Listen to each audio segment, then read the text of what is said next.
Bom, retomando o julgamento dos processos da tarde, dia 14 de julho, item 15, doutor Camerano, cessar o vídeo. Pois não. Esse processo é bem mais tranquilo que o que a gente tem visto aí hoje pela manhã, agora também pela tarde. Ela teve a exclusão porque é uma produtora de vídeo, de filmes, e equipararam a produção de espetáculo, e aí fizeram uma interpretação lá e mantiveram a empresa excluída do Simples. Vamos direto aqui no voto da DRJ, que ela fala aqui, ó, a razão de decidir, o voto da DRJ, é indiscutível que a prestação de serviço de diretor ou produtor de espetáculo impede a opção pelo Simples. Porque ela é produtora de vídeo, já tem decisão da Câmara Superior de Recursos Fiscais contra essa linha defendida aqui pela DRJ, senhor presidente. Então, vou passar direto lá para o voto. Entendo assistir razão recorrente ao discordar do acordo recorrido e reiterando que sempre realizou atividade compatível com o regime tributário. Também não vejo como se pode igualar a produção de vídeo com produção de espetáculo. Esta, sim, atividade explicitamente vedada e citada na Lei 9.317. Poderia até me alongar em articulações acerca das diferenças entre as atividades em questão, mas tal situação, como aventada nos autos, já foi bem analisada e objeto de julgamento por este colegiado. Então, senhor presidente, eu trago aqui uns acordos da Câmara Superior, já derrubando essa tese aí de que produtor de filme, vídeo, não poderia estar no Simples porque é equiparado a produtor de espetáculo, diretor. Enfim, não tem nada a ver essa equiparação aqui, essa comparação. Então, eu reproduzi aqui uns acordos da Câmara Superior, presidente. Eu não vou ler porque são extensos, né? Mas a Câmara Superior já se manifestou sobre o assunto, de forma que eu, aqui na conclusão final,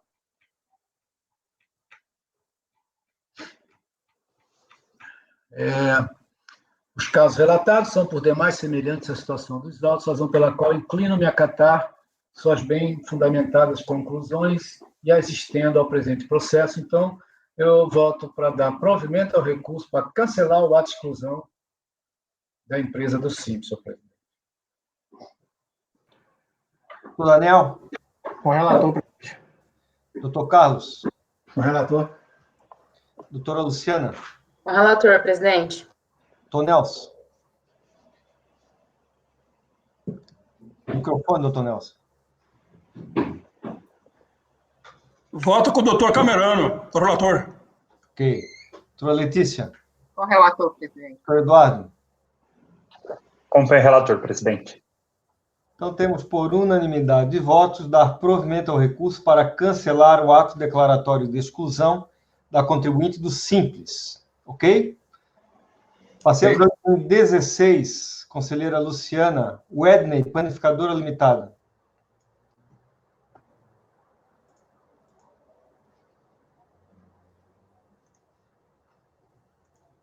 É também um recurso voluntário que trata de exclusão da interessada do Simples Nacional, uma vez que o ato declaratório executivo informou que a recorrente foi excluída do Simples por manter informalmente vínculo de emprego com trabalhadores de forma reiterada.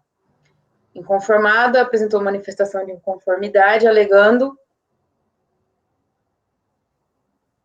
em síntese, que as contratações seriam feitas no mês em que ocorreu a fiscalização, e que se trata de pequena empresa de subsistência familiar, onde trabalham seu filho, seus netos e nora. Contudo, a manifestação foi julgada improcedente, sob o fundamento de que houve omissão de forma reiterada, conforme preconiza o artigo 29, inciso 12, da Lei Complementar 126/2006. Inconformada com o resultado do julgamento, interpôs o recurso voluntário, reiterando os mesmos argumentos da impugnação. Passo ao voto. Conforme bem exposto no acórdão da RJ, a fiscalização apontou de forma clara que houve a omissão de forma reiterada a norma preconizada pelo artigo 29, inciso 12, da Lei do Simples Nacional, o que determina a exclusão de ofício, né, das empresas quando omitir-se de forma reiterada na folha de pagamento da empresa ou de documento de informações previstos pela legislação previdenciária, trabalhista ou tributária, segurado empregado, trabalhador avulso ou contribuinte individual que lhe preste serviço. Isso porque a exclusão de ofício das empresas pelo Simples Nacional dar-se-á em caso de omissão reiterada de segurado da folha de pagamento ou de documentos de informações previsto pela legislação previdenciária, trabalhista ou tributária. Neste caso, a ocorrência deu-se inicialmente com a falta de registro da empregada Antônia Lúcia Paulino da Silva, em 1º de janeiro de 2014, tendo continuado nos períodos de apuração seguintes, inclusive alcançando outras 3 no mês de março, até a data da visita fiscal, em 1º de abril de 2014, independentemente do grau de parentesco que ela possa ter com o recorrente. Portanto, houve a omissão de forma reiterada, do registro em folha, violando a norma preconizada pelo artigo 29, e, portanto, resta patente acerto no acórdão de piso, razão pelo qual o mantenho, e sob essa perspectiva não há reparos a fazer na decisão recorrida, pelo exposto, voto no sentido de negar provimento ao recurso. Muito bem. Alguma dúvida, gente? Alguém quer fazer algum comentário? Só ressaltar, presidente, que isso daí partiu do Ministério do Trabalho, viu? Ministério do Trabalho. A representação foi feita por eles. Sim. Deve ter tido alto lá do MPT, né, a respeito da falta de vínculo. A partir dessa representação foi feita a exclusão. Doutor Camerano, queria falar? Sim, senhor. Só confirmar aqui com a relatora, isso foi uma representação do Ministério do Trabalho, se tiverem a oportunidade de ver, é uma representação bem incisiva, ela vem e determina que seja excluído simples, né, se eu não me engano. Mas ela não tem competência para isso. Esta prática reiterada me incomoda um pouco. É um funcionário em janeiro de 2014, que não teria cadastrado, enfim, não sei. E depois, em 2, 3 meses depois também, né, alcançando outras 3 funcionárias em março. O que me deixa assim meio incomodado é que o ano calendário das ocorrências foram vistas de janeiro a abril, né, de 2014. Isso aqui é um pedido, é uma representação, né, é uma representação para que ela seja excluída, não é isso? Isso. Isso. Agora, ela estava no Simples, aí quando, e com base nestas evidências aqui, ela está sendo excluída a partir de janeiro de 2014, é isso? Isso. Isso. Agora, esse é um ponto... Simples Nacional, em 31 de dezembro de 2014. Estão me escutando aí? Está dando umas falhadas, mas deu para Cortou entender. essa última parte, Camerano. Então, ela está sendo excluída do Simples a partir de 1º de janeiro de 2014, por uma eventual falta de assentamento dos funcionários nos cadastros trabalhistas de janeiro a março, que ela recebeu a visita de algum fiscal do Ministério do Trabalho, certo? Quando que o período de apuração dela para fim de recolhimento dos tributos apesar de ser mensal, mas o período dela é anual, quando ela apresentou a DIPJ. O que me incomoda é que prejuízo aqui trouxe Fazenda Nacional, esse não registro. O que a Fazenda fez aqui? O que a Fazenda fez aqui para mostrar que a representação do Ministério do Trabalho pode ter trazido implicações trabalhistas, alguma penalidade, mas eu digo assim, para o Simples Nacional, o que aconteceu aqui que a Receita Federal, olha, você está lesando a Fazenda nesse ponto aqui, porque está omitindo de forma reiterada na folha de pagamento informações previstas na legislação previdenciária? Pelo que eu vi aqui... O que eu quero discutir é se isso é realmente Claro que ela não fez a informação lá. Agora, isso é reiterado, esses 4 funcionários, quantos funcionários ele tem, não sei. Depois ele regularizou, mas eu acho, sim, que deveria vir no conjunto do seu, pelo menos no seu período de apuração como um todo. Ele já em março de 2014, ele já sofreu lá uma fiscalização do Ministério do Trabalho e já foi feita uma representação tonizada para essas coisas que me incomodam. Enfim, deveríamos analisar da rede com isso. Por causa de 4 funcionários, 3, 4 meses? Eu não percebi quem é que pediu a palavra. Enfim, eram essas considerações que tinha que fazer só para ele. Eu também não vi, presidente, mas pode ser Carlos André aí pela importância. Carlos André levantou a mão ali, porque de repente ele tinha alguma coisa para falar. Eu também levantei, acho que apaguei aqui de novo. Carlos André, vamos lá. Na linha da questão do Dr. Camerano, né, sempre com a sua brilhante sensibilidade, o parágrafo 9º do artigo 29, lá da Lei Complementar, ele diz: considera-se prática reiterada para fins do disposto nos incisos 5, 11 e 12, e nós estamos tratando aqui do 12, né? Omitida de forma reiterada, folha de pagamento, documento, informações, etc. 1. A ocorrência em 2 ou mais períodos de apuração consecutivos ou alternados de infrações idênticas, inclusive de natureza sexual e tal, em 5 anos calendários, ou a segunda ocorrência de idênticas infrações, quando houver artifício, ardil, não sei o quê. Quer dizer, você teria que ter a constatação disso em 2 períodos calendários, 2 anos calendários distintos, para configurar a prática reiterada para fins de configuração da hipótese dado o inciso, né? Então, a prática constatada em alguns meses de um ano calendário não configura, né, a prática reiterada. Mas aqui foi 3 meses, né? Não, mas é período de apuração anual. É anual. Não é em 3 meses.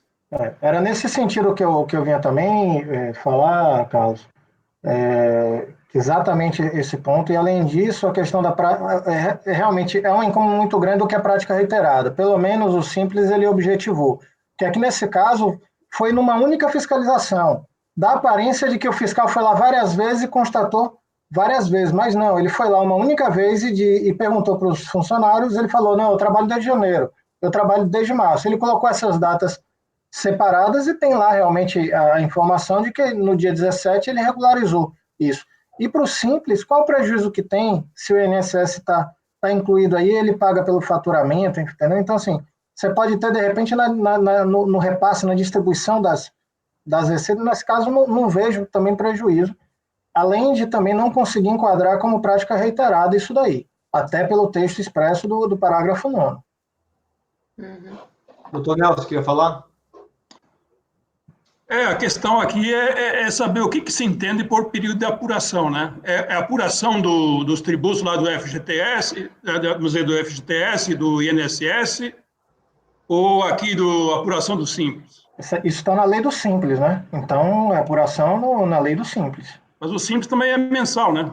Não, você faz recolhimentos mensais, mas a apuração é anual. Ela é apuração mensal, né? Doutora Luciana, queria colocar alguma coisa? Você queria falar uma hora ali? Não, então, até o raciocínio que eu fiz inicialmente era em razão de apuração mensal, né, da forma como o Nelson estava colocando aqui, até porque, assim, houve, né, a visita em janeiro, onde ele viu uma, aí depois ele, né, aparentemente voltou e achou mais, além dessa que já estava, mais 3. Mas agora, realmente, ouvindo vocês, eu colhei que o período de apuração é anual e dessa forma, por isso que eu estou dizendo, até tomei o cuidado de transcrever o parágrafo 9º aqui do artigo 29, justamente por conta dessa definição de reiteração, mas, dado o período de apuração aqui realmente anual, aí não tem a reiteração realmente. Aí, no caso, teria que fazer a correção dessa interpretação, que implicaria na reforma da decisão de piso. Luciana, só complementar aí, na verdade ele não foi várias vezes, ele foi uma vez só, tá? Você vê, ele só foi no dia 1º de abril. Então você pega na parte inicial do auto de infração, em verificação em loco, no dia tal, constatei os seguintes funcionários, esse que está desde tanto, esse que está desde tanto, esse está desde... Ele só foi uma vez. Então ele não teve vários autos de infração, foi um único auto de infração porque a constatação foi feita uma vez só. Carlos André? Só para deixar clara a minha posição em relação a essa matéria, né? Embora ele fale aí em período de apuração, e isso realmente dê margem a uma dúvida, porque você apura mensalmente, né, os débitos, mas no contexto de que você está definindo o que é prática reiterada, você não poderia adotar a interpretação, na minha forma de ver, que levasse a uma ideia de que, se eu fizer 2 meses seguidos, isso é uma prática reiterada. Né? Assim, isso não faz não faz sentido no contexto, embora realmente a redação fale em período de apuração. Né? Por isso que eu entendo que, nesse contexto aqui, o sentido é você encontrar a infração em pelo menos 2 anos calendários distintos, se for pelo primeiro inciso. Você pode ter 2 vezes a mesma infração, e aí pode ser dentro do mesmo período, né? Se houver fraude, se houver ardil, que é o inciso 2. Né? Que aí é outro contexto. Mas no contexto do inciso 1, eu entendo que aí você tem que encontrar a mesma infração em dois períodos anuais distintos. Tanto que, por exemplo, se eu faço, por exemplo, um lançamento por omissão de receita num ano, eu não caracterizo isso como prática reiterada. Né? Eu faço o lançamento e excluo o contribuinte no ano seguinte, se for o caso do regime. Né? Porque a prática reiterada me possibilitaria excluir desde o início. Né? Essa é a distinção. O que eu vejo, assim, primeiro, período de apuração do Simples, ele é mensal. Período de apuração dos tributos, tá? Ele é mensal. Agora, esse parágrafo 9º, para efeito de conceituar o que é prática reiterada, ele adotou como prática reiterada a ocorrência do fato em anos calendários sucessivos. Né? Até que ele fixa ali, né, verificado em relação aos últimos 5 anos calendários. Então, existe aí uma exceção. Tá? Ele fala em período de apuração, mas ele vincula a prática reiterada à ocorrência da infração nos anos calendários sucessivos. Tá? Viu, Nelson? Eu entendo o que você teria colocado, mas tem essa diferenciação aqui no caso. Tá? Não sei se por uma falha na redação, ou se foi isso mesmo que eles quiseram dizer, entendeu? Do dispositivo, mas enfim, é o que está colocado. Para efeito de prática reiterada, a gente tem que considerar ano calendário. É porque tem realmente esse problema de redação, porque às vezes ele fala em período de apuração dos últimos 12 meses, aí às vezes ele fala na apuração do valor devido mensalmente. Só que a redação do parágrafo 9º, ele fala, não teria sentido verificado em relação aos últimos 5 anos calendários se ele quisesse falar do mês. Isso. Porque bastaria em qualquer ano calendário, isso, ele apurar 2 ou 3 meses, pronto, é prática reiterada. Você não precisaria analisar num curso anual, entendeu? Então, a única lógica disso daí é ser anual mesmo. A prática reiterada fixada aqui é anual. Isso. Calendário. É um dispositivo que precisa de interpretação, precisa de temperamento. Né? É verdade. Bom. Mas tá, assim, feitas as considerações aqui, até agradeço vocês por terem observado, presidente. Eu vou alterar o voto aqui para dar provimento ao recurso ante essa constatação da ausência aqui da prática reiterada.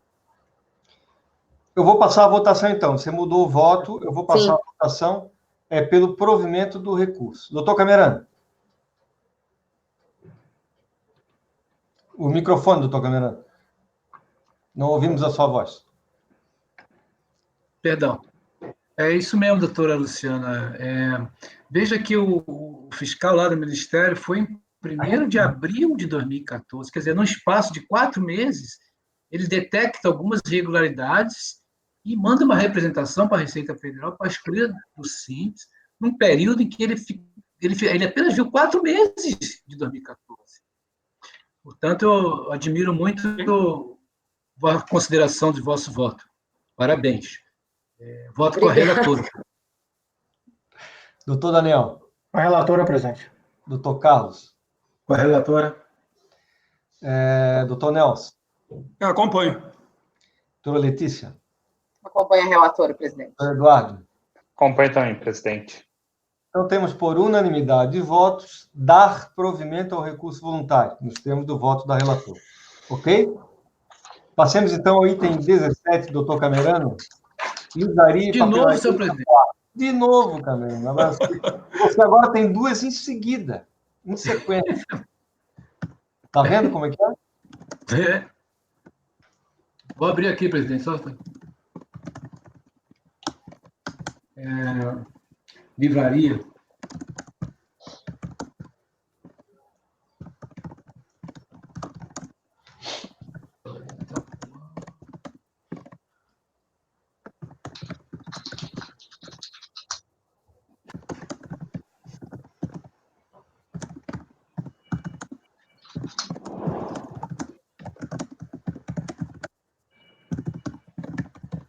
Está abrindo aqui, viu, presidente? Ok. Tem alguém com o Demora um microfone pouquinho. gritando aí loucamente. Sou eu, desculpa. Porque isso aí vai para gravação, tá? Só por isso.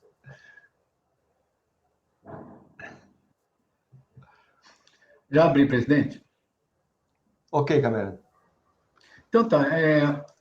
Então eu inicio aqui pelo acordo da 4ª turma da RJ de Brasília, que excluiu a empresa a partir de 1º de janeiro de 2016 do Simples Nacional, em virtude de possuir débitos. Período de apuração fevereiro de 2015 a maio de 2015, cuja atividade não se encontrava suspensa. A propriedade apresentou sua impugnação, protesto pela nulidade do ODE, cerceamento e defesa.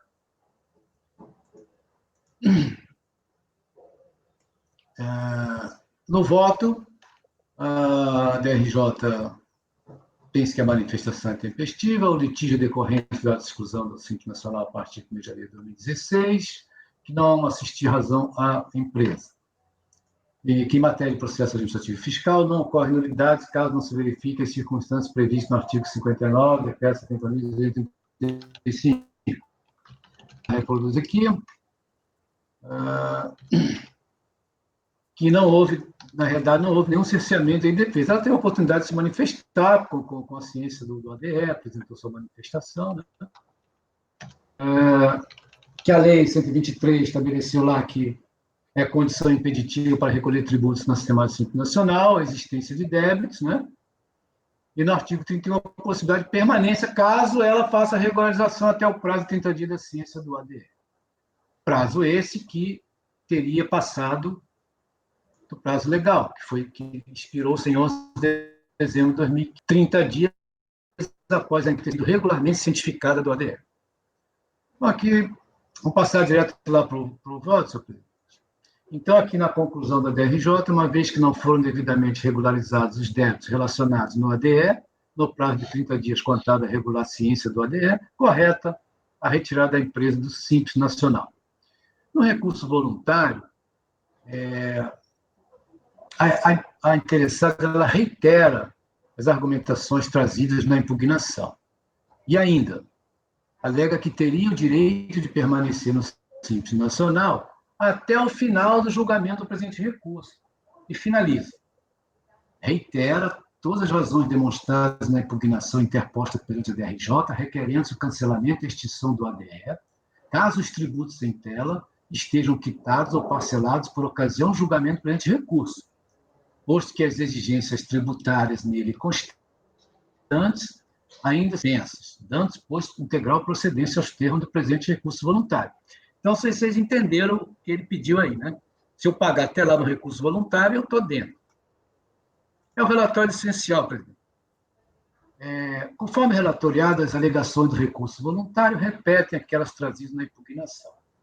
E, no caso, acerca da preliminar de nulidade por conta de cerceamento e defesa, a decisão de PIS já se maniente. Então, reproduzir a questão da nulidade, que já foi debatida pela decisão de Desculpa. Gostaria apenas de deixar registrado que não seriam apenas estes dois incisos do artigo 59 que se conformam como hipótese de nulidade. Porque a DRJ ela fica se prendendo naqueles dois dispositivos ali, que isso é uma já questão superada há muito tempo, né? Eu só queria fazer essa ressalva. Antônio de Silva Cabral, em seu clássico processo administrativo fiscal, lá de 1993, já alertava que tal dispositivo não encerraria por si só as hipóteses de nulidade encontradas em tal tipo de processo. Mas não caberia que me alongar em tal tema em face de não se mostrar necessário. Em outra questão aventada pela recorrente, alegou que lhe teria sido suprimida a oportunidade de parcelar seus eventuais débitos tributários decorrentes do regime simples nacional, descaracterizando-se a unicidade da arrecadação em afronta aos artigos 12 e 13 da Lei Complementar 123, faz com que o ato declaratório executivo reste nulo.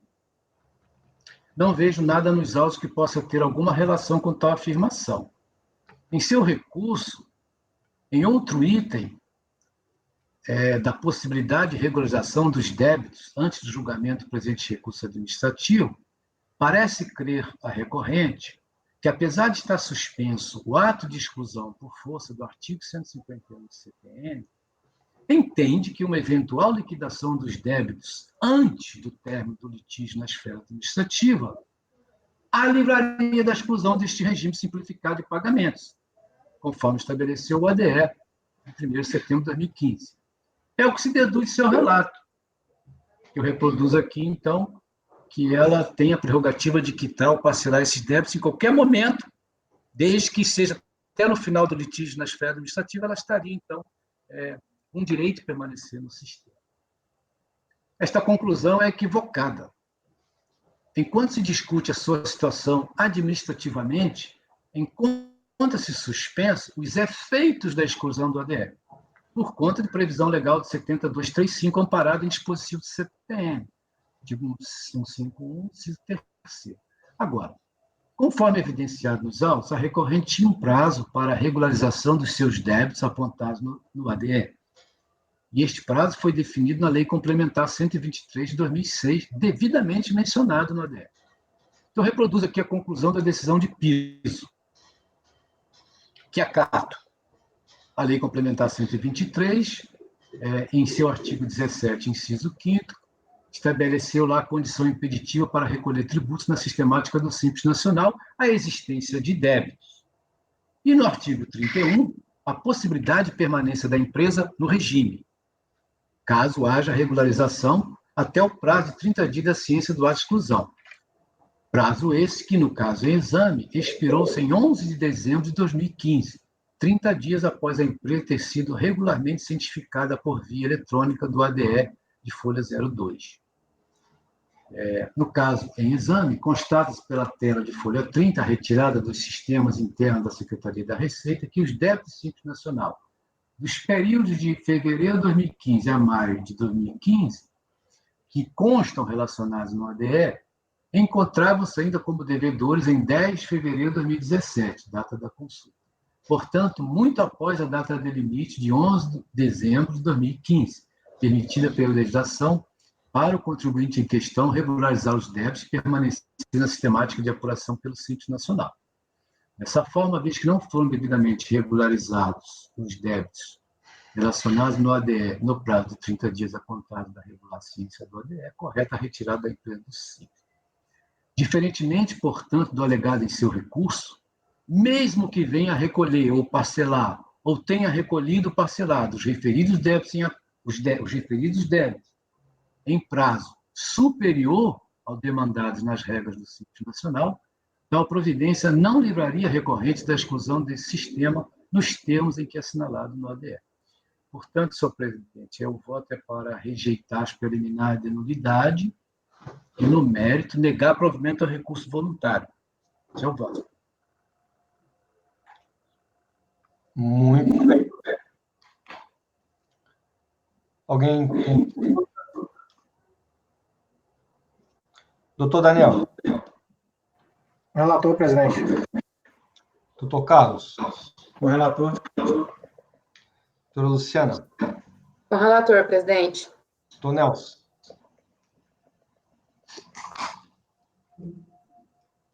Doutor Nelson. Acompanho o relator. Doutora Letícia. Com o relator, presidente. Doutor Eduardo. Acompanho o relator também, presidente. Acompanho o relator também. Então, temos por unanimidade de votos afastar as preliminares de nulidade e, no mérito, negar provimento ao recurso voluntário. É isso? Ok. Isso, presidente. Item 18, doutor Camerano, WS3 Empreendimentos Imobiliários. Pois não, senhor presidente. Vou iniciar aqui transcrevendo, então, o relatório e voto da decisão de piso proferido pela DRJ de São Paulo. Foi um processo formalizado pela Receita Federal em Paraíso do Tocantins, da solicitação de opção. No dia 28, no dia 22 de janeiro de 2015, foi solicitada a inscrição da empresa no regime de tributação Simples Nacional e o mesmo foi indeferido, pois algumas atividades do CNAE não se enquadravam no mesmo regime. No dia 28 de janeiro de 2015, foi solicitada a alteração contratual da referida empresa no órgão competente para solucionar tal pendência impeditiva. Tá certo, senhor presidente? Ele foi informado de que tinha atividade impeditiva. Em 22 de janeiro de 2015, ele tinha feito essa solicitação, foi informado disso, que foi indeferido. Em dia 28 de janeiro de 2015, ele regularizou, quer dizer, entrou com o protocolo pedido na junta comercial para solucionar essa pendência. Então,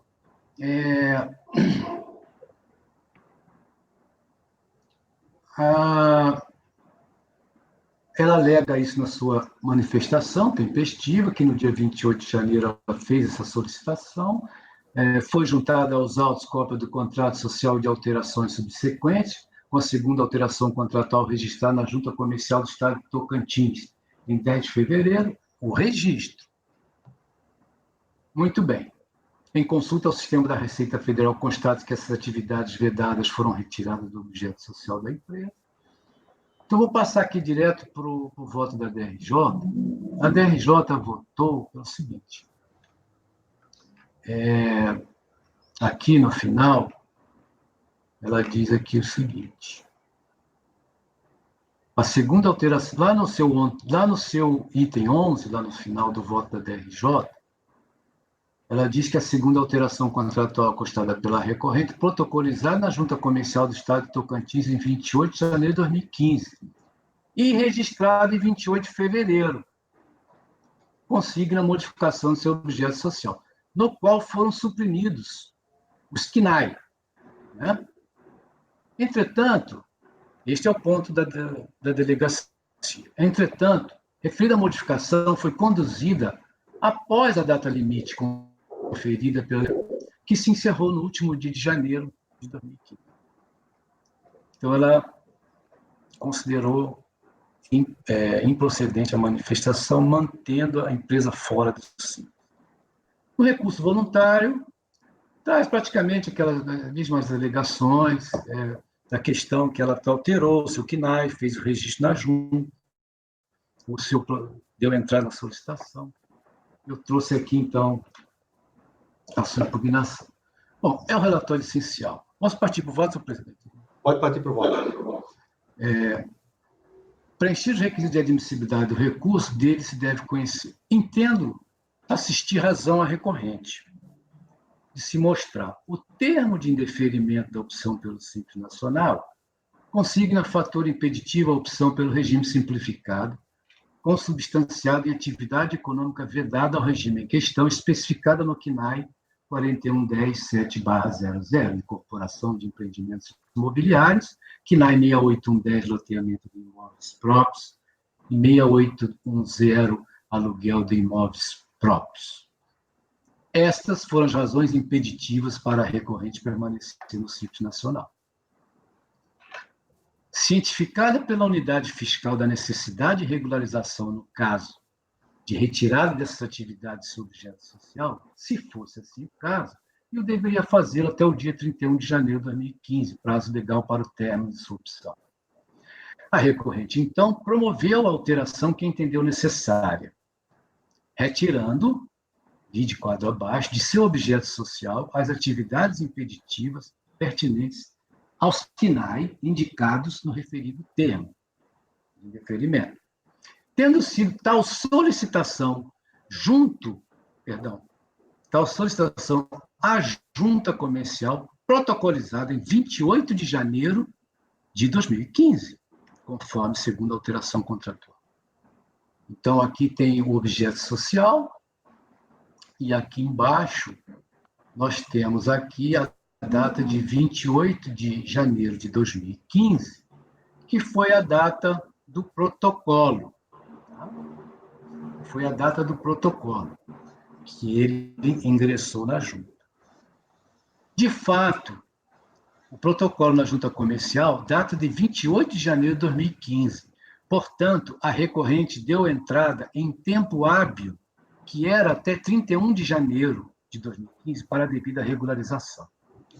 O entendimento da unidade de origem e da decisão de piso, de que a alteração teria sido registrada por aquele órgão após 31 de janeiro de 2015, no caso, me parece que foi fevereiro, e, portanto, a recorrente não poderia permanecer no Simples Nacional, esse argumento, esse entendimento não pode ser aceito, sob pena de deixar a cargo da junta comercial uma atribuição que não lhe foi concedida pela legislação que rege o sistema do Simples Nacional. Conclusão, senhor presidente, é um voto em dar provimento ao recurso voluntário, mantendo-a no Simples Nacional. Esse é o voto, senhor presidente. Muito bem. Alguém quer fazer algum comentário? Eu quero, presidente. Tem também na Lei do Registro Público, a Lei 8.934, ela fala que qualquer arquivo, de acordo com o artigo 32, inciso 2º da mesma lei, que ele registrado dentro de 30 dias, ele retroage para a data do ato. Então, só acho que isso aí só fortaleceria mais a argumentação do Camerano de que tem validade esse registro, apesar do arquivamento ter sido posterior ao prazo, a alteração foi feita anterior e ele retroagiria. Independentemente dessa colocação, né? Sim. Porque esse tipo de situação eu já vi muitas vezes, quando eu trabalhava no DRJ Florianópolis. Se ele fez o protocolo, se ele entrou na junta dentro dos prazos de 30 dias do termo de deferimento, se a junta fez o registro 1 mês, 3 meses depois, isso não interessa. Ele fez o protocolo em tempo hábil, ele foi lá em tempo hábil. Então, para nós, lá, o protocolo feito dentro do tempo, mostra o ânimo que ele tinha, a regularização que ele fez, não precisava depender da data de um eventual registro da junta, que não se sabe nem quando seria dado, né? Mas eu posso também, seu dispositivo que você falou aí, doutor, seria aplicável aqui também? Eu te passo no WhatsApp. Tá bom. É Lei 8.934, artigo 32, inciso 2º, que fala da questão da retroação da alteração do contrato social, se ela é feita e registrada em até 30 dias, retroage para a data em que ela foi realizada. Aqui, ele protocolou dentro do prazo mesmo, 28 de janeiro. É porque o registro foi depois. Foi em 10 O de registro foi fevereiro. depois. Mas E por você causa dá- disso, o ano foi 28 de janeiro. Ah, tá. Sim. Então não precisava nem retroagir, né? Não precisava nem retroagir, está dentro do prazo de 30 dias. não, ele do- está dentro do prazo. Ele está estimação. dentro do prazo. A Entendi. questão, ele está dentro do prazo. Quanto tempo o cartório vai levar para registrar isso aí? Problema, ele tem que protocolar lá. Não, é porque eu só estou fazendo essa citação. Mas é isso mesmo. Retroagiria tem essa. Seria uma coisa a mais também para. Qual é o número da lei mesmo? Lei 8.934, é a Lei de Registro Público. Muito bem. Doutor Daniel. Eu acompanho o relator, presidente. Doutor Carlos. O relator. Doutora Luciana. O relator, presidente. Doutor Nelson. Acompanho o relator, presidente. Doutora Letícia. O relator, presidente. Doutor Eduardo. Acompanho, presidente. Acompanho o relator também. Então, por unanimidade de votos, dar provimento ao recurso voluntário da recorrente para considerá-la, e aí eu quero confirmar com o doutor Camerano, para considerá-la optante pelo Simples Nacional a partir de janeiro de 2015, é isso? É isso, a partir de janeiro de 2015, é isso mesmo. Ele pediu opção, teve opção rejeitada, e a opção era a partir de janeiro de 2015. Isso. Tá, ok. Podemos deixar assim? Sim, só pode repetir, por favor? Então, por unanimidade de votos, dar provimento ao recurso voluntário da recorrente para considerá-la optante pelo Simples Nacional a partir de janeiro de 2015. Aí eu fiquei só com uma duvidazinha, desculpa, Camerano e presidente. Ela pediu, não foi em janeiro, né? Mas ela tinha que cumprir a condição, né?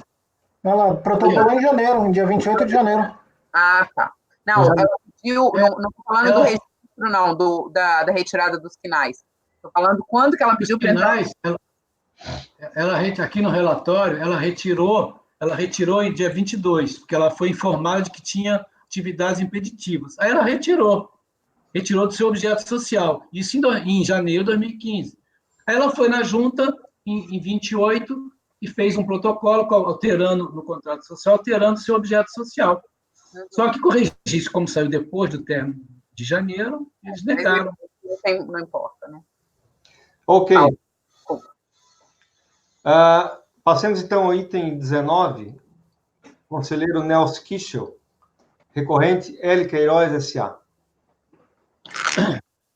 Presidente, primeiro eu quero dizer que o item 19 e o 20, ambos são do mesmo contribuinte, L. Queiroz S.A., e ambos tratam de PERC.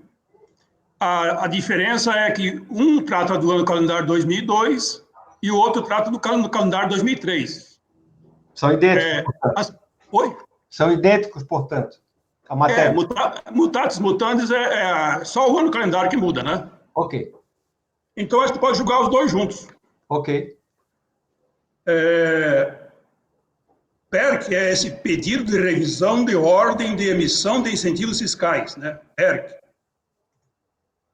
Aqui, primeiramente, eu estou analisando aqui no final 2769, que é o 19, né?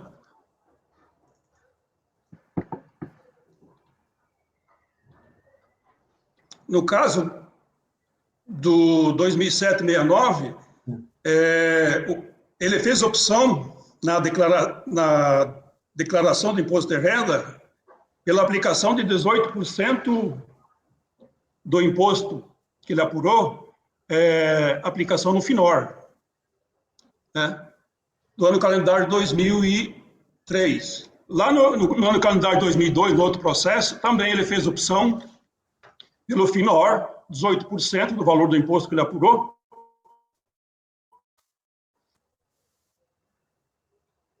Sendo que lá é apuração anual, aqui é trimestral. Então, aqui a opção foi pelos 3 trimestres primeiro, 2003, né? Primeiro trimestre, segundo trimestre e terceiro trimestre. Eu, inclusive, transcrevi aqui a ficha, né? Da DIPJ, ficha 29 da DIPJ. O que aconteceu com esses dois benefícios fiscais? Eles foram indeferidos com base naquele extrato de aplicações e incentivos fiscais, né? Houve indeferimento pela existência de débitos em aberto, né? Contribuinte com débitos de tributos e contribuições federais, artigo 60 da Lei 9.069/95, e contribuinte com pendência junto ao FGTS. Uma vez indeferido a opção dele por esse benefício, eu ainda quero alertar aqui para vocês que naquele extrato,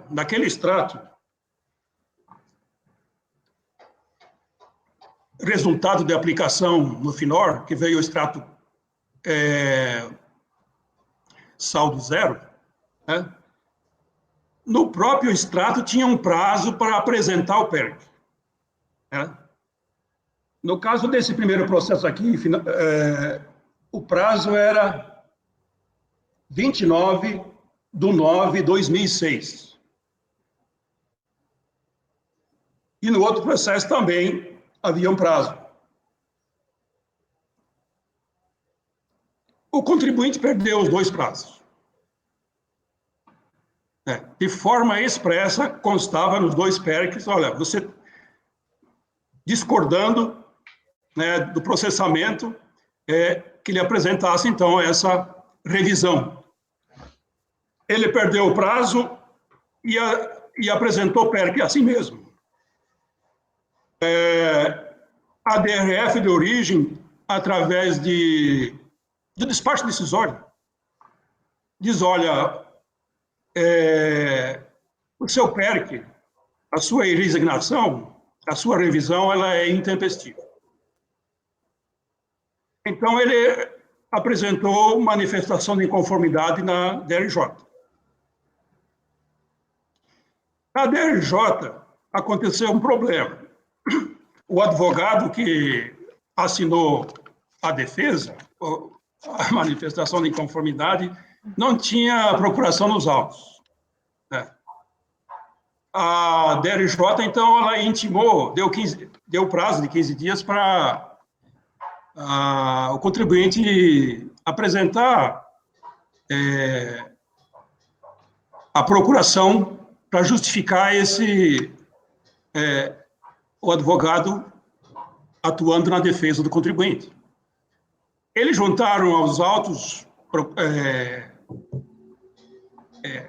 atos de constituição da pessoa jurídica, etc., mas não veio aos autos, novamente, não veio aos autos a procuração. Então, a DRJ não conheceu da defesa apresentada na DRJ nos dois processos. Os dois processos com o mesmo problema, né? O causídico, o advogado, não tinha procuração nos autos. Embora intimada, a contribuinte, ela trouxe outros documentos, mas não aquele atinente, dando poderes para fazer a defesa do processo administrativo. Veja, a DRJ não conheceu por essa questão, a defesa está sendo apresentada por uma pessoa que não tinha procuração nos autos. Mas esses dois processos, eles têm uma outra questão que a DRJ não apreciou, que podia também já de plano fulminar, que é a intempestividade. Essa intempestividade, ela não se... O despacho decisório já decidiu que, na época lá, que era intempestivo. Na DRJ, a DRJ parou quando analisou só a questão da procuração dos autos, que não havia, né? Ele recorreu e apresentou nos autos a procuração desta vez, né? Ela está nos autos e realmente... Então, eu conheci...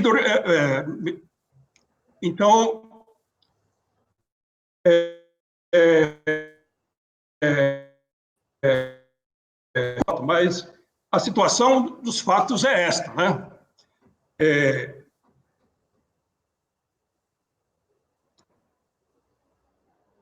é um processo que tem uma intempestividade e que ela não se resolve, ela não se sana conforme as instâncias. Essa intempestividade ela pode ser conhecida em qualquer fase do processo e em qualquer instância. Então, vamos ao voto.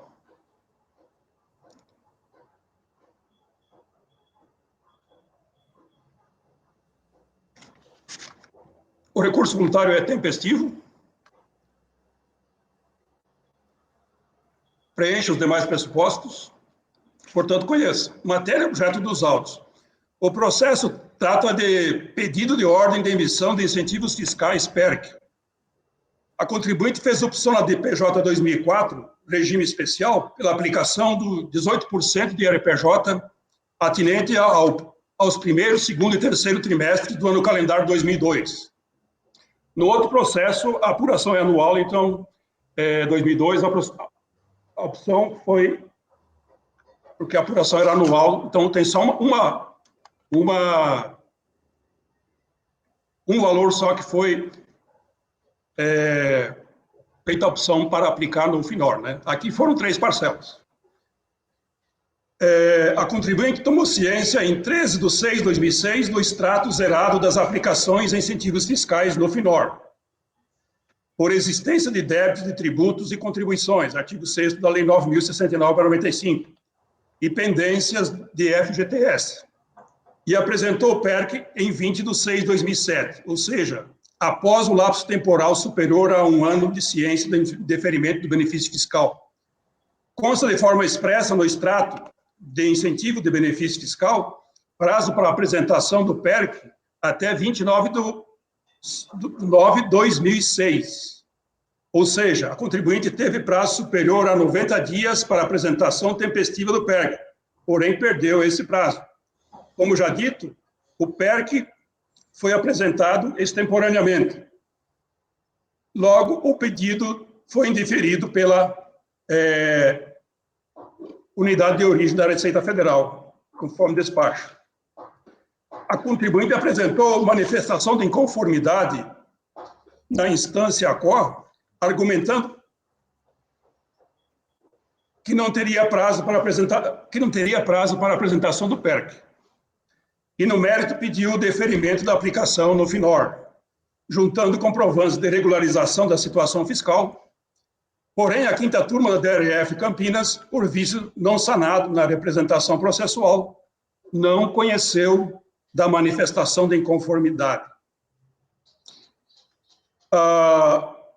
Como vocês veem, eu estou aqui resumindo uma parte do relatório, né? A decisão ACOR inadvertidamente deixou de tratar da intempestividade da impugnação, tratou apenas do vício da representação processual e não conheceu do processo, não conheceu da manifestação de inconformidade. Assim, a decisão de piso não conheceu da manifestação de inconformidade pela falta de regularidade da representação processual, jus postulandi, pois, embora intimada, a contribuinte intimada a regularizar a representação processual deixou de fazê-lo. Mas essa é uma questão que eu estou falando aqui, que é de ordem pública. Então, na sequência, tem o item do meu voto, que é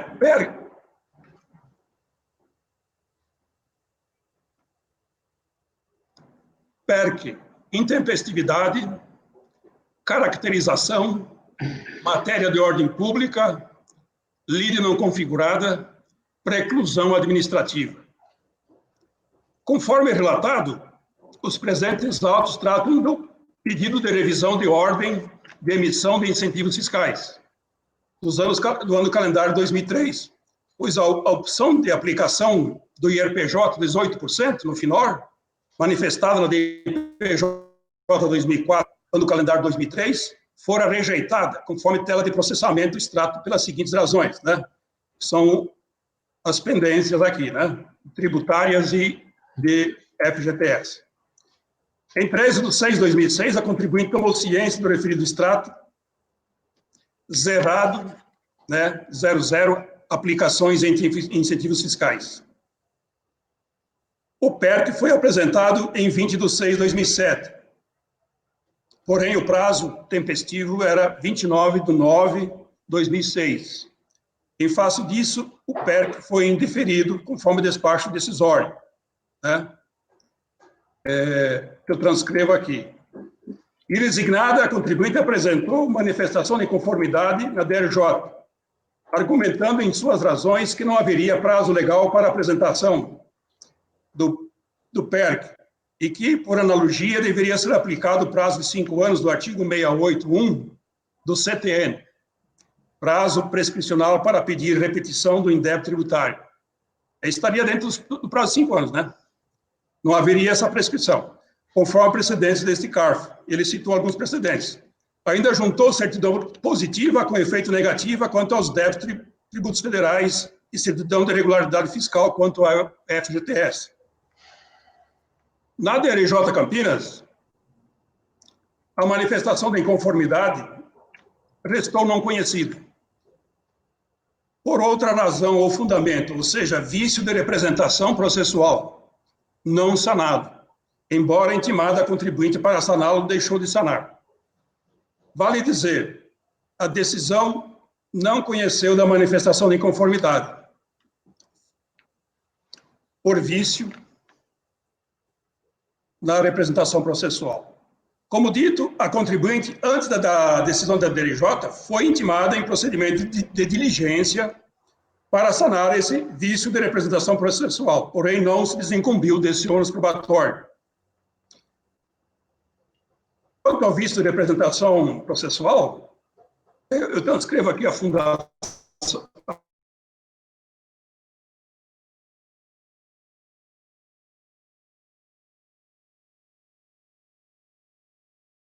Intimada com prazo dado de 15 dias, né? Também transcrevo aqui o teor do voto condutor. Nas razões do recurso voluntário, a contribuinte argumentou, reconheceu que não produzira prova hábil para sanar o vício da representação processual, na primeira instância de julgamento, embora intimada para tanto. Por isso, ele concorda acertadamente a decisão recorrida não conheceu da manifestação de inconformidade. Mas argumentou que, entretanto, né, que esse vício é sanável nesta instância recursal ordinária do CARF, né? E eu aqui transcrevi as razões, né, quando ele trata dessa questão. Ele cita a nova legislação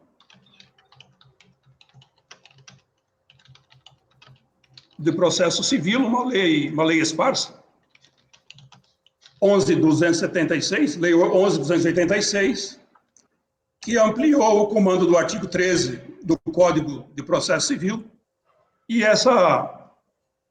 esse vício de representação ele pode ser conhecido, pode ser resolvido, pode ser sanado na instância recursal.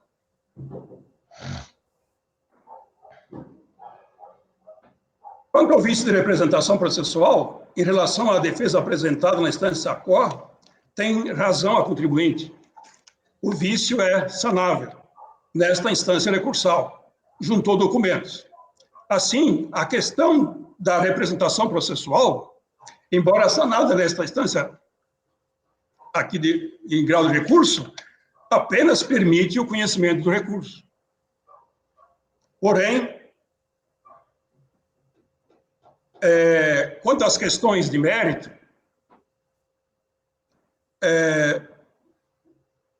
há uma questão intransponível, que é a intempestividade, né? Que não permite a reforma do despacho decisório que indeferiu o PERC, ou seja, o pedido foi manejado intempestivamente. Embora a decisão de piso não tivesse tratado da intempestividade, essa questão pode ser conhecida de ofício, em qualquer fase do processo ou instância de julgamento, por ser matéria de ordem pública, né? Assim, não há litígio a ser analisado, enfrentado nos presentes autos em face da preclusão administrativa. Houve inércia da contribuinte que deixara transcorrer em branco, em albis, o prazo para apresentação tempestiva do PERC. É aquele brocardo latino, né? Dormientibus non succurrit jus, né? Como já dito, a contribuinte tomou ciência do extrato de processamento da sua opção pelo benefício fiscal lá na DIPJ, tomou ciência do extrato, que indiferiu a opção do benefício fiscal em 13/6/2006, extrato zerado das aplicações de incentivos fiscais do ano calendário 2003 e no outro processo do ano calendário 2002. Rejeição da opção de aplicação do LPJ 2%, 18%, manifestada da DIPJ aqui em 2004. Outro processo é a DIPJ 2003, ano calendário 2002.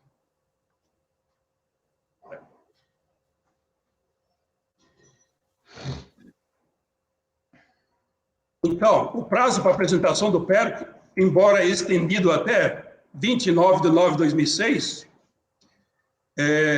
pelo fisco, conforme observação constante do corpo do próprio extrato, restou inobservado pela contribuinte, pois apresentou o PERC apenas em 20/6/2007, ou seja, 9 meses de atraso. E no outro processo também, em torno de 1 ano.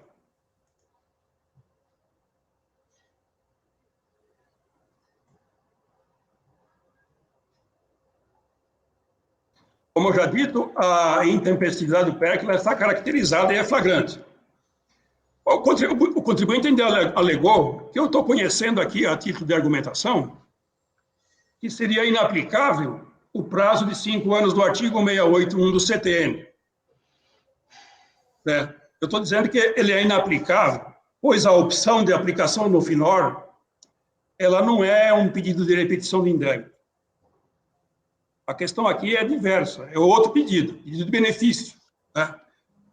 De aplicação de parte do imposto de renda no FINOR.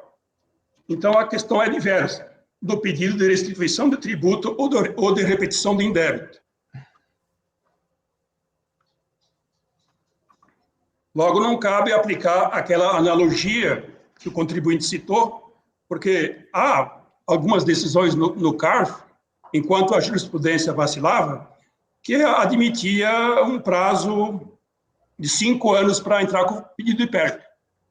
Mas as decisões odiernas, mais recentes do CARF e da Câmara Superior, definiram que o prazo para apresentar o PERC, ele é o mesmo prazo para apresentar a defesa de acordo com o rito do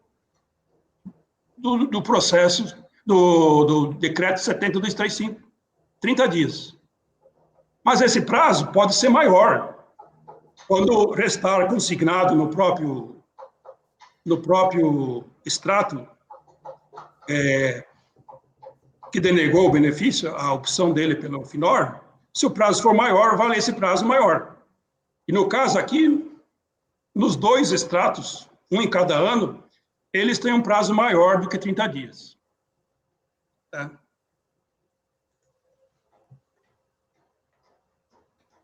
Eu cito aqui várias decisões da Câmara Baixa e também da Câmara Superior, que são nesse sentido, né? Se o PERC foi apresentado, se o PERC é serôdio, intempestivo, ocorre a preclusão administrativa, né? Ocorre essa perda dessa faculdade de discutir a matéria e, consequentemente, é uma preclusão, é uma decisão definitiva, né? Esfera administrativa. Claro, se não houver vício de nulidade, etc., que não é o caso, não tem vício nenhum aqui, né, de nulidade. Não tem cerceamento de direito de defesa, houve uma perda de um prazo né? O prazo era maior que 30 dias, mas o contribuinte perdeu esse prazo. Então, eu trago precedentes do CARF e da Câmara Superior de que esse prazo de 30 dias é o artigo 15 do Decreto 7235/72, né? E pode ser maior quando a administração tributária dá um prazo maior, que foi o caso aqui. Em ambas as situações, a administração tributária deu um prazo maior.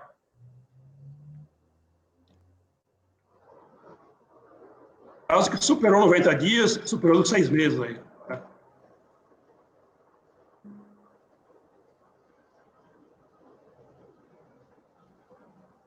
Eu tenho aqui uma decisão da Câmara Superior do Demetrios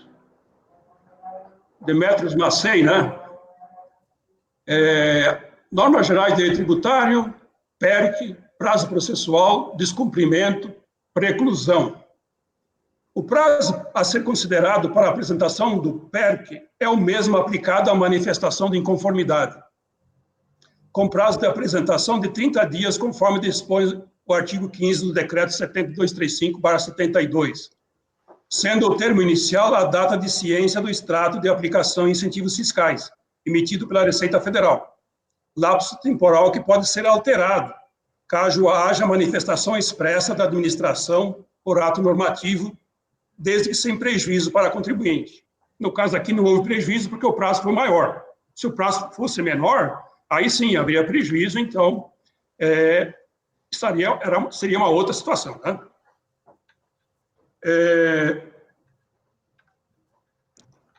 Se intempestivo, incidirá a preclusão da revisão.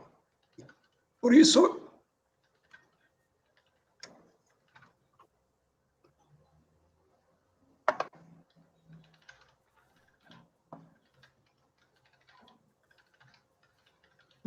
eu estou negando provimento ao recurso voluntário. Estou conhecendo do recurso e negando provimento, em ambos os processos. Obrigado, doutor Nelson. Eu quero dizer que todo dia eu aprendo com essa turma, né? Hoje eu aprendi mais uma palavra que eu não conhecia, não tenho vergonha de dizer, né? Palavra seródio, né? Colocada pelo nobre conselheiro, que significa fora do prazo, a destempo. Na verdade, fui aqui no Google, fui confirmar aqui, tá? Fui confirmar aqui para não passar recibo, não é verdade? Parabéns, doutor Nelson. Está aberta a discussão, o processo. Presidente.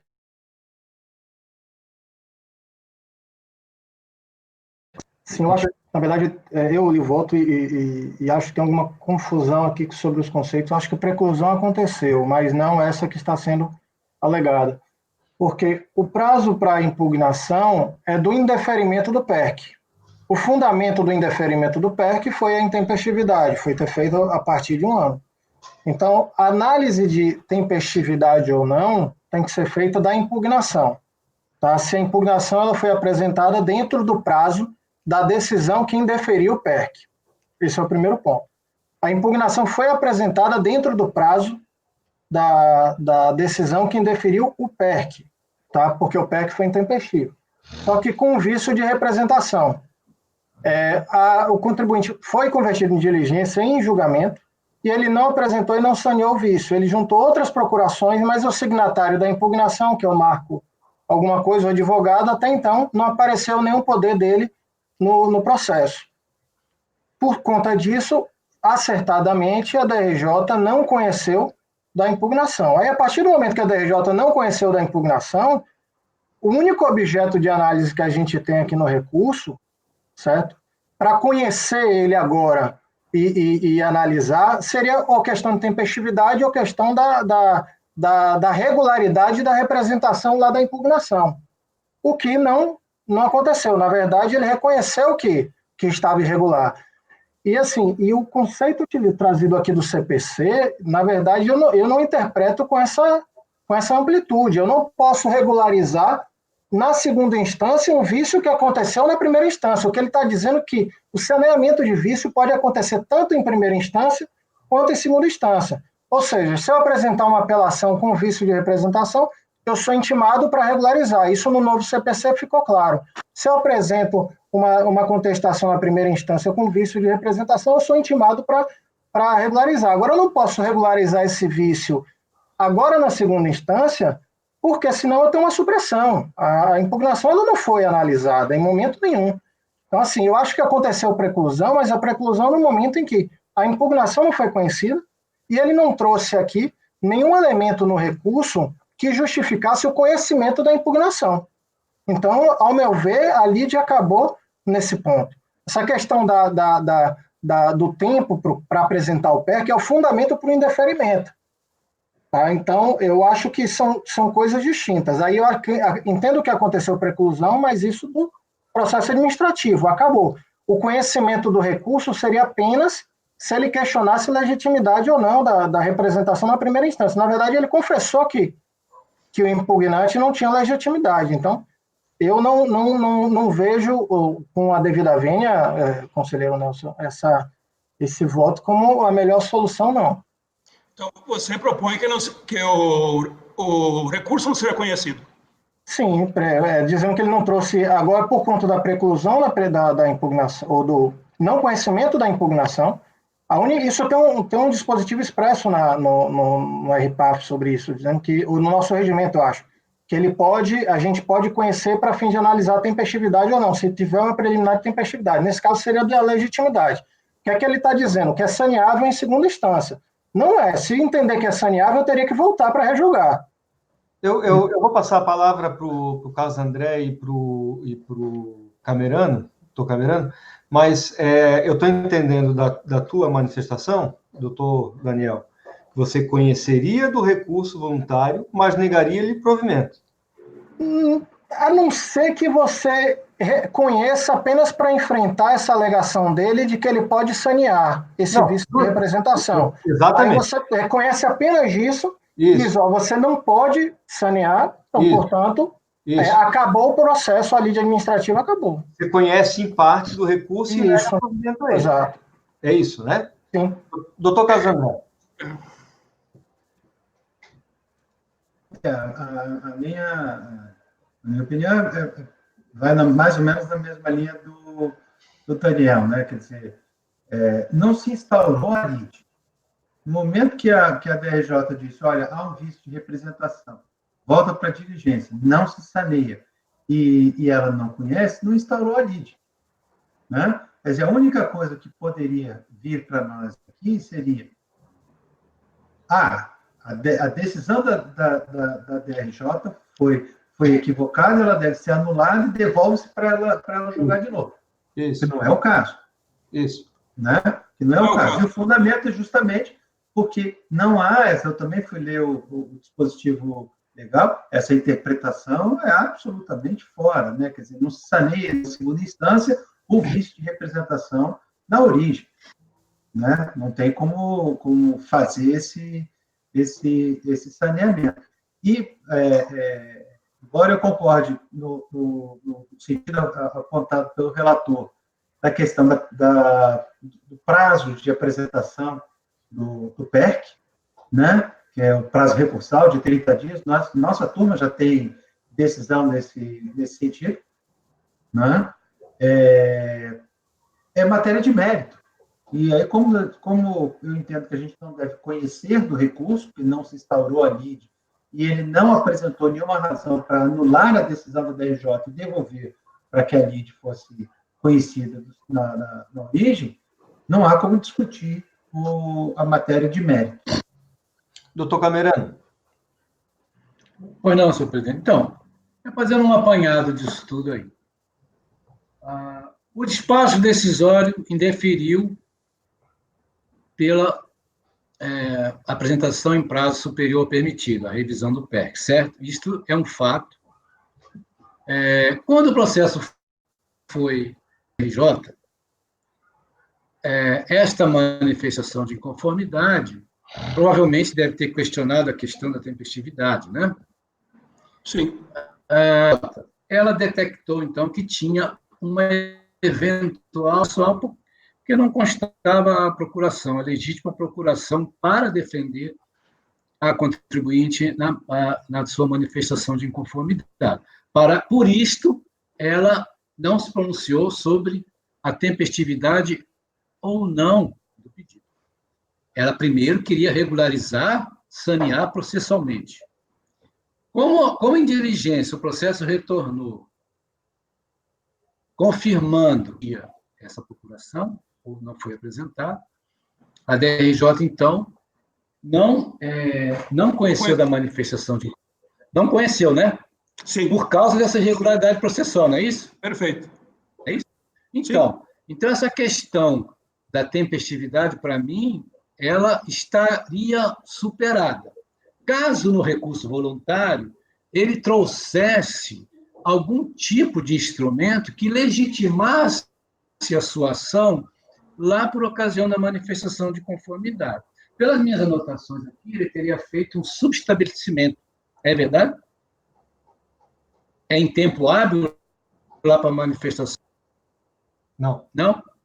Então, tá. Então, senhor presidente, é essa questão. Eu acho que não teríamos que ficar... não sei se... mas eu queria só... A questão processual já resolveu. A falta do instrumento. Eu achei que não iria dar polêmica, mas essa questão do artigo 15 Aqui não pode achar esse tipo de coisa, meu amigo. Aqui não pode achar isso, não. Não, o artigo 15 é esse da lei ali, regularizar na segunda instância, os tribunais adotam. Eu só não citei a jurisprudência porque eu achei que era tranquilo aqui na turma, né? Mas basta consultar o site na internet que você vai ver que é possível regularizar-se. Eu confesso que eu não tinha visto isso ainda. O Camerano, ele trouxe de fato na segunda instância um subestabelecimento para o signatário. Isso. Só que ele apresentou na segunda instância. Ele não protocolou antes. Não é diferente lá, não. Isso, ele não protocolou antes, entendeu? E assim, e essa questão de saneamento de segunda instância, conselheiro Nelson, você vai suprimir a primeira. Porque se você... Eu vou sanear, imagina, eu vou sanear lá no STJ um vício de representação e nada foi analisado. Como é que eu vou enfrentar isso? Eu tenho que mandar voltar tudo. Então, assim, o que o CPC fala em qualquer instância processual, você pode sanear vícios saneáveis, ponto. Em qualquer instância. Mas o vício saneável, naquele recurso, naquele instrumento que está sendo analisado naquele momento, não coisas que já foram analisadas lá atrás. Veja... Por isso que existe a intimação prévia, entendeu? Para regularizar. Eu admiti aqui no meu voto a regularização na instância recursal, porque ela não interfere aqui na resolução da causa, né? Porque tem uma matéria de ordem pública que é a intempestividade. Embora a DRJ não tenha tratado, mas a intempestividade ela não convalesce. Isso aí é um vício que não se restaura, não se... ele continua sendo vício eternamente. Mas a DRJ não apreciou a impugnação. Teria supressão de instância. Então, se você sanear isso, você tem que mandar voltar para a DRJ analisar a impugnação. Não tem outro caminho. Mas aí cabe a DRJ dizer isso. Entendeu? Então, assim, se a gente passar por cima disso, a gente só pode, eventualmente, passar por uma nulidade se for para dar provimento, o que não é o caso. Né? Então, assim, a gente não poderia passar por cima dessa nulidade, desse vício aqui. Salvo se fosse para dar provimento. E que não é o caso, teria que voltar. Então. Porque, como não tinha... A lei não foi instaurada, é essa. Não foi instaurada. Por isso que a DRJ não se pronunciou. Olha, tem uma regularidade processual aqui, eu vou... Pronto. Aí o negócio seguiu. Mas morreu lá atrás. Sim, eu acato que vocês entenderem aí que é o pensamento da maioria. Eu posso reformular meu voto. O Carlos André queria falar alguma coisa? Que já foi comentado, eu até tinha já baixado a mão, né? Quer dizer, na verdade, eu só veria a possibilidade de se superar essa questão se realmente fosse para dar provimento ao recurso de uma forma muito clara, né? Que não exigisse o duplo grau, né? Quer dizer, não vejo nenhuma possibilidade da gente dizer, olha, há um saneamento aqui, mas no mérito, eu não dou provimento, né? Eu não vejo como, porque se eu estou dizendo que deveria ter sido apreciado, né, teria que devolver para a DRJ. Para não devolver para a DRJ, eu teria que julgar favoravelmente ao contribuinte. Não conhecer do recurso. Eu queria objetivar, então, a coisa. Eu estou vendo que a grande maioria, talvez a unanimidade dos componentes do colegiado, entende que nós não deveríamos conhecer do recurso. Né? Eu perguntaria ao conselheiro Nelson se ele reformularia o seu voto nesse sentido, Sim. coletando tudo o que foi dito aqui. Sim. Seria conhecer em parte, não, presidente? Conhecer em parte porque ele alega a possibilidade de regularizar nesse momento. Ele vai dizer, olha, não tem como regularizar nesse momento, então mantém-se o não conhecimento e o resto não conhece, entendeu? O que vocês acham? Carlos André levantou a mão aí. Carlos André. Eu acho que é não conhecer. Apenas integral. você tem que fundamentar porque você não está conhecendo. Pode ser também. Não, de fato, tem razão. Eu não posso não conhecer sem dar um fundamento. Né? Quer dizer, o que eu tenho é isso, olha, não foi conhecido, o que ele está apresentando não saneia esse fato, portanto, eu não posso conhecer de algo que não foi iniciado, né? Essa lei não se iniciou lá na origem. Se você chegar à conclusão que a lei não instaurou, então você não pode conhecer mesmo. Ok? É isso, né? Tá, então, passemos à votação. O voto é pelo não conhecimento do recurso. Alguém discorda? Ninguém discorda. Senhor presidente. Diga, doutor Camerano. O doutor Nelson vai reformular, então, a questão da intempestividade, que ele considerou extenso a razoável. Eu acho que não seria apropriado se tratar dessa questão. Teria que sair Teria que sair, né, doutor Nelson? Do voto, tá, Nelson? Aquela questão toda da tempestividade. Sim. E se fixar só no conhecimento da lide mesmo, tendo em vista que esta não teria sido instaurada. Tá? Por conta da representação, ele tem que fixar nisso. Ok. Isso. Então, por unanimidade de votos, não conhecer do recurso voluntário os termos do voto do relator. Ok?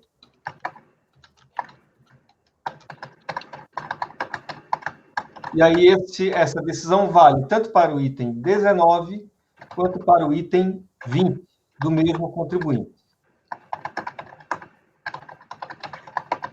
Doutor Daniel, de novo. É o senhor que está agora digitando, doutor Daniel? Desculpa, presidente. Não tem problema. Apenas para fazer justiça à conselheira Luciana, não é verdade? Muito bem. Presidente. Diga, doutor Camerano. Posso? Um minutinho só? Fale. Só um? Posso? Um minutinho de intervalinho, só para... Ele quer intervalo, presidente. Hã? 1 minuto de intervalo. Certo. Isso. Obrigado.